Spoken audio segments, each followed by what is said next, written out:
Let's bring in Democratic Congressman Jim Clyburn of South Carolina. Reverend Al Sharpton is back with us as well. Congressman Clyburn, thank you so much for joining us this morning. Well, thank you very much for having me.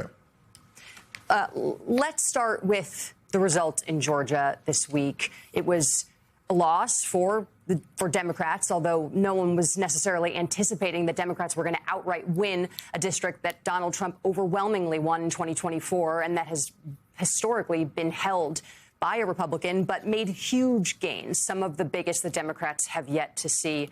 What is your takeaway from the week, and how do Democrats continue this momentum going forward? Well, I think that result told us all we need to know about this year, and that is Democrats are excited about the upcoming elections, and they are engaged.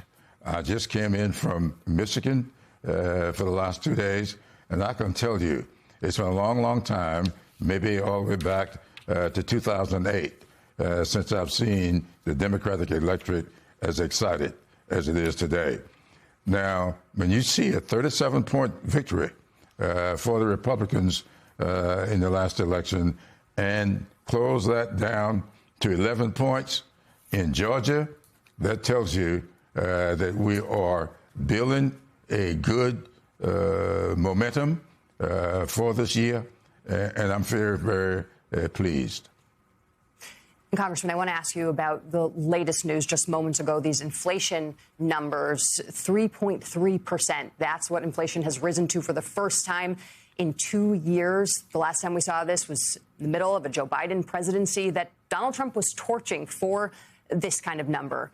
Obviously, this is very new, but what is the Democratic messaging around these sort of depreciating macroeconomic numbers that the Trump administration is owning? Well, I'm not an economist, but I know something about our economy. And I know you cannot bring inflation down if you are raising tariffs. And if you are doing the things that lead to a rise in energy costs. These two things, bread and butter issues and the cost of energy, those are two of the most inflationary things that you can possibly do.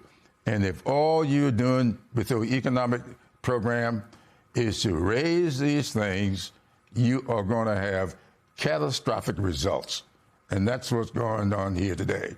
And it is making affordability more and more of an issue for this election. So those people who are saying that affordability is a hoax, is a made-up thing, just go to your kitchen table or go to the gas pump, and you'll see affordability as the forefront of the American experience today. Congressman, you're in New York. Thank you for you're going to speak at National Action Network's convention today. And we've had over the last day some of the people that may run for president in 28. And today, Kamala Harris will be there. Buttigieg will be there yesterday, Governor Pritzker and others. Everyone that decides to run needs to come through South Carolina, because with the change of the calendar now, it's going to be decisive. And everyone knows that you are the key political figure in South Carolina, particularly in the Democratic Party.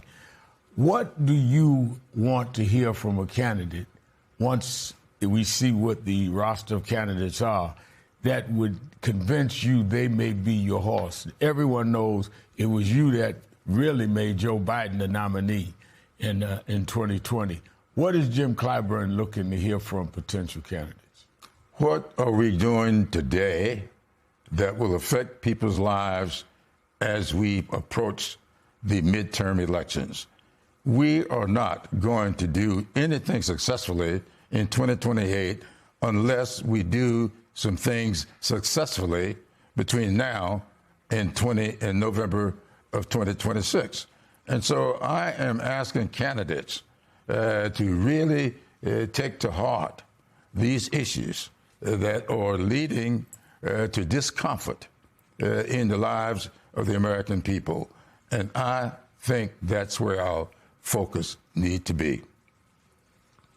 Congressman Jim Clyburn of South Carolina, thanks so much for your time this morning. We'll see you next week when you're back in D.C. from recess. Thank you very much for having me.